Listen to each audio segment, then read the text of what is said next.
నమస్తే అండి. Welcome to cook with Manju. మనందరికీ కూడా కచోరీ అంటే చాలా చాలా ఇష్టం కదండి. మళ్ళీ బయట కొనకుండా హెల్తీగా చాలా చాలా టేస్టీగా ఇంట్లోనే మనమే ప్రిపేర్ చేసుకుందాం. మూంగ్ దాల్ కచోరీ ఎలా చేయాలో ఇప్పుడు వీడియోలోకి వెళ్ళి చూద్దాం.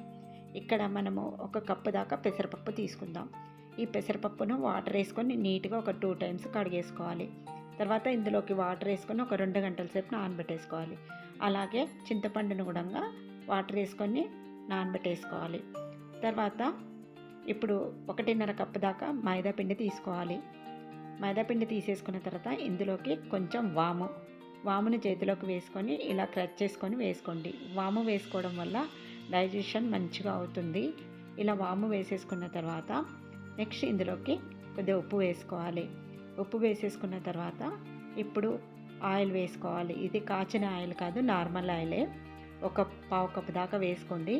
వేసేసుకొని మనం పిండికి పట్టేటట్టు మంచిగా కలుపుకొని ఇలా ముద్ద కట్టి చూస్తే ముద్దలా అయిందంటే సరిపోయినట్టు ఆయిల్.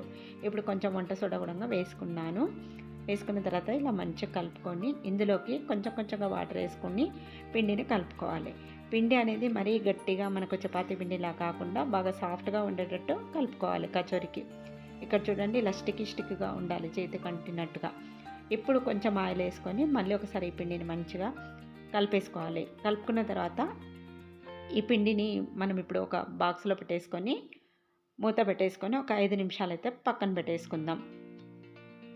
నెక్స్ట్ ఇప్పుడు మనం మసాలా ప్రిపేర్ చేసుకుందాము. మిక్సీ జార్ తీసుకొని ఇందులోకి కొన్ని ధనియాలు వేసుకోవాలి. తర్వాత కొద్దిగా సోంపు, కొద్దిగా జీలకర్ర, తర్వాత కొన్ని మిరియాలు ఎక్కువగా అవసరం లేదు. ఇలా వేసేసుకున్న తర్వాత నెక్స్ట్ మిక్సీ పట్టేసుకోవాలి. ఇప్పుడు 2 గంటల తర్వాత ఈ పెసరపప్పును మొత్తము ఉడగట్టేసుకోవాలి.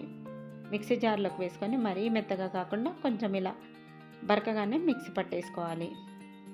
నెక్స్ట్ ప్యాన్ పెట్టేసుకోవాలి. ఇందులోకి కొంచెం ఆయిల్ వేసుకోవాలి. ఆయిల్ వేసేసుకున్న తర్వాత ఇందులోకి మనం ముందుగా మిక్సీ పట్టేసుకున్న మసాలా వేసేసుకోవాలి.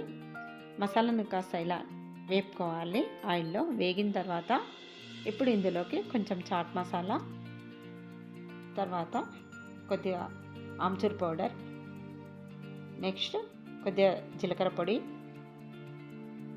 గరం మసాలా, బ్లాక్ సాల్ట్, కొద్దిగా సాల్ట్ 1 టీ స్పూన్ అంతా వేసేసుకున్న తర్వాత కొంచెం ఇంగువ వేసుకోవాలి. టేస్ట్ బాగుంటుంది ఇంగువ వేసుకోవడం వల్ల. అండ్ కొద్దిగా పసుపు వేసేసుకోండి. తర్వాత కొద్దిగా నార్మల్ కారం ఇది. తర్వాత కాశ్మీరీ చిల్లీ కారం ఒక హాఫ్ టీ స్పూన్ వేసుకుంటే సరిపోతుంది, 2 కూడా. ఇప్పుడు ఇదంతా కూడా మసాలా మంచిగా ఇలా ఆయిల్లో కలిసేటట్టు కలుపుకున్న తర్వాత ఇప్పుడు మనం ఇందులోకి మిక్సీ పట్టేసుకున్న పెసరపప్పు వేసుకోవాలి. ఈ పెసరపప్పుకంతా మసాలా పట్టేటట్టు మంచిగా కలుపుకోవాలి. ఇప్పుడు మనకు ఇలా ముద్దలా ఉంది కదండి, మనం ఇది పొడిగా అయ్యేంత వరకు కలుపుకుంటూ ఉండాలి, మాడకుండా చూసుకోవాలి. ఫ్లేమ్ను మీడియంలో పెట్టేసుకొని కలుపుతూ ఉండాలి. మనం కలుపుతూ ఉంటే మనకి ఇలా పొడిగా అవుతుందన్నమాట. ఇలా పొడిగా కావాలి. ఇలా కాస్త పొడిగా అయిన తర్వాత ఇప్పుడు మనం ఇందులోకి కొంచెం కసూరి మేతిని లైట్గా పెన్నం పైన వేయించుకొని ఇలా క్రష్ చేసేసుకొని వేసుకోండి. ఇలా వేసేసుకున్న తర్వాత ఈ కసూరి మేతి కూడా మంచిగా కలిసేటట్టు కలుపుకోవాలి. ఇలా మంచిగా కలిపేసుకున్న తర్వాత ఇప్పుడు మనం ఒక ప్లేట్లోకి వేసుకొని చల్లార్చుకోవాలి. ఇలా ఉండాలి పొడిగా. ఇప్పుడు నెక్స్ట్ మనము ఇక్కడ మిక్సీ జార్ తీసుకొని ఇందులోకి చింతపండు వేసుకుందాం. చింతపండు వేసేసుకొని మిక్సీ పట్టుకోవాలి. ఇలా మిక్సీ పట్టేసుకున్న తర్వాత ఫిల్టర్ చేసుకోవాలి. గింజలు అది నార ఉంటుంది కదా, అందుకని మంచిగా ఇలా ఫిల్టర్ చేసేసుకోవాలి. ఇలా చింతపండు జ్యూస్ అంతా కూడా ఒక బౌల్లోకి తీసుకున్న తర్వాత దీంట్లోకి తగినంతగా వాటర్ వేసుకోవాలి. వాటర్ వేసేసుకున్న తర్వాత ఇప్పుడు ప్యాన్ పెట్టేసుకొని కొంచెం ఆయిల్ వేసుకొని ఇందులోకి కొంచెం జీలకర్ర వేసుకోవాలి. తర్వాత కొంచెం ఇంగువ వేసుకోవాలి. వేసేసుకున్న తర్వాత ఇందులోకి చింతపండు జ్యూస్ వేసుకోవాలి. చింతపండు జ్యూస్ వేసుకున్న తర్వాత కొంచెము జీలకర్ర పొడి వేసుకోవాలి. తర్వాత కొద్దిగా సాల్ట్, ఆ తర్వాత కొద్దిగా బ్లాక్ సాల్ట్ కూడా వేసేసుకోండి, కొంచెము పెప్పర్ పౌడర్ కూడా వేసుకోండి. ఇవి వేసేసుకున్న తర్వాత ఇందులోకి కొంచెము నార్మల్ చిల్లీ పౌడరు, కొంచెము కాశ్మీరీ చిల్లీ పౌడర్ 2 కూడా వేసుకోవాలి. వేసేసుకొని మంచిగా ఇలా కలుపుకోవాలి. కలుపుకున్న తర్వాత ఇది కాస్త ఉడుకుతూ ఉండంగా ఇందులోకి ఒక పావు కప్పు దాకా బెల్లం వేసుకోండి. బెల్లం ప్లేస్లో మీరు చక్కెర కూడా వేసుకోవచ్చు, లేదంటే బెల్లము సగము చక్కెర సగం కూడా వేసుకోవచ్చు. ఇలా వేసుకొని ఈ సాస్ అంతా ఇలా దగ్గర పడి థిక్గా అయ్యేంత వరకు ఉడికించుకోవాలి. మనకు కచోరీ సాస్ రెడీ అయిపోయింది.